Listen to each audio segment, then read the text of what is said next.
That is Dave Chappelle there. Let's bring in a couple folks right now to talk about this and more. Carl Higbie is here. He's a former Navy SEAL who's very supportive of Donald Trump. And Symone Sanders, she's a CNN political commentator, supported Hillary Clinton. She was also, of course, National Press Secretary for the Bernie Sanders campaign. Great to see you both. Another interesting moment, kind of dovetailing off of what you saw Dave Chappelle talking about, is during the 60 Minutes interview, Donald Trump was asked about racist incidents that have popped up since his election, and here's his message. I want you both to listen to this, and then we'll react. Do you want to say anything to those people? I would say don't do it. That's terrible, because I'm going to bring this country together. They're harassing Latinos, Muslims. I am so saddened to hear that, and I say stop it. If it helps, I will say this, and I'll say it right to the camera, stop it. Symone, your take on that. A very clear message there from Donald Trump to his supporters. You know, I need Donald Trump to put some action behind those words. I remember during the primary where our campaign, the Bernie Sanders campaign, talked about how Hillary Clinton went to talk to Wall Street and she told them to stop it, to cut it out.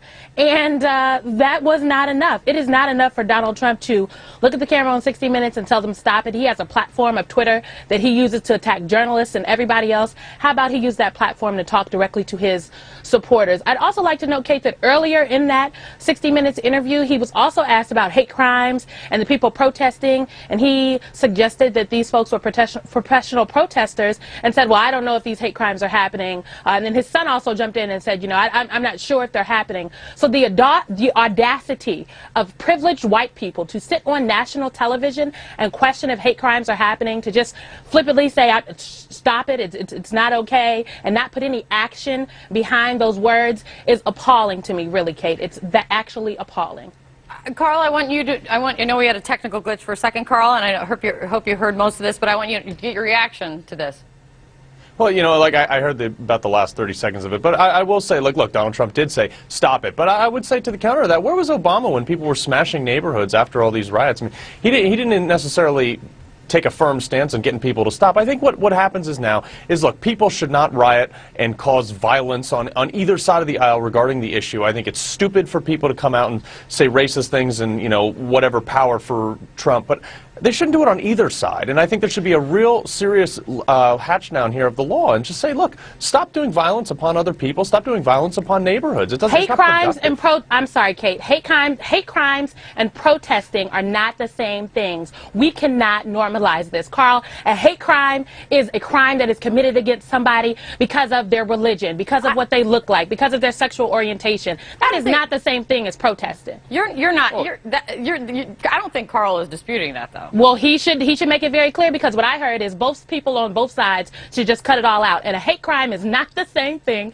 as protesting. We have to be very deliberate about that. And what do you say to the people who dragged a poor white guy out of a car and beat him? Oh my goodness, poor white people! Please, stop it, Carl. What I say to people that protest is that, first of all, apparently has never been an acceptable. Pardon me, there has never been an acceptable form of protest. What I'm saying is, I am calling for people to be peaceful. I think protesting is a right. It is what this country was founded on. We got this country via protest, actually. But it's never okay to use violence. But we can't keep calling for people to be peaceful. We can't call for people to be peaceful. The rhetoric that has been used is not peaceful when people don't feel peaceful in their homes. We have to recognize that. I want to finish with one quick question. Carl, you've been on as a long time as a Donald Trump supporter. I had an interesting conversation with Randy Evans earlier this hour.